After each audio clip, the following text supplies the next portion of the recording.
But once you have a theme, it is time to flesh this out and create a project statement. So let me just check the time. Okay, a project statement. All right, so this is typically something that you'll see on the wall of an exhibition. It tells you what the show is about, right? So when you walk into an exhibition, you can think about the Tate, you can think about pretty much any exhibition, and you see it might be on vinyl, it might be on a panel, and it gives you a statement about the exhibition. It tells you what it is. And what this piece of text does is it really kind of creates context for people that are about to enter this space. So now let's write yours.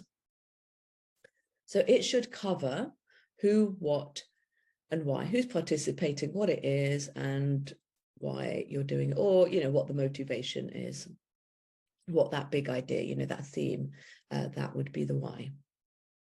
So I've got some sentences to get you started, just some kind of sentence stems, because it can feel like a, you know, if you're starting from a blank place. But if you've recently been to exhibitions, you know, you might have, or you can go to, you know, museum or gallery websites and things like that and see what the statement is about the exhibitions. Maybe you're on some email lists from galleries that you like to visit. So you'll see a sense of statements there. So you would quite likely have experienced them already. So a solo show of recent work by, and then you explore the artist's name, exploring the theme of. A solo show of recent work by Gita Joshi exploring the theme of the urban environment. So that is just like literally fill in the blanks. And then, of course, you are going to flesh it out, but I just really wanted to give you some kind of sentences just to get you started, because I know like people go, well, this is something they get stuck on. All right. Insert your name. So Gita Joshi is a visual artist whose work delves into the ideas of landscape. This exhibition brings together a recent collection of small paintings that explore the urban environment. Okay, name, broad topic, narrow theme. That is another way that you can use this sort of sentence. And of course, you know, I just wanted to hit on the points that, you know, you've got the name of the person, you know, we've referenced they're a visual artist as opposed to, I don't know, a performance artist or a musician or something else, right? So that, you know, where it says visual artist, that could change into painter or printmaker or something like that.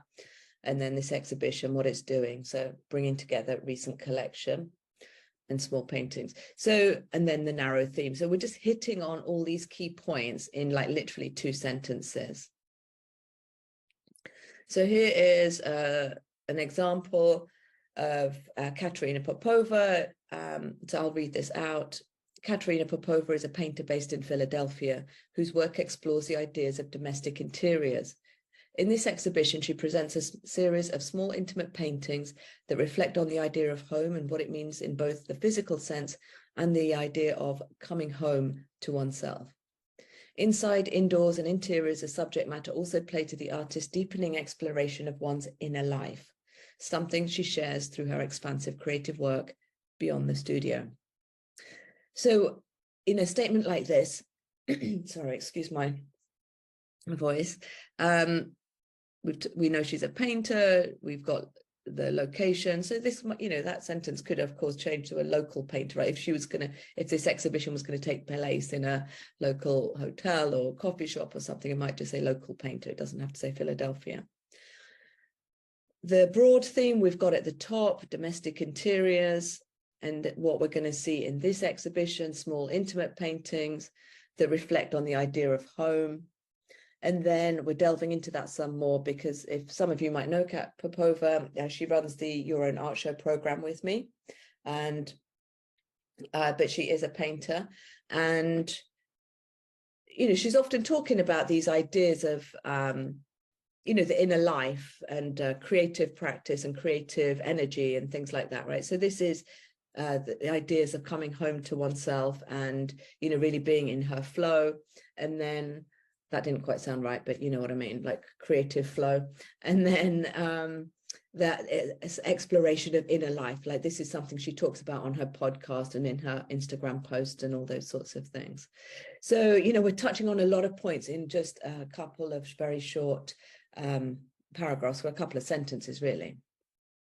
So something like this will be a really good place for you to kind of get to And so we know what you're going to show. We're already getting a sense of the identity of it as well.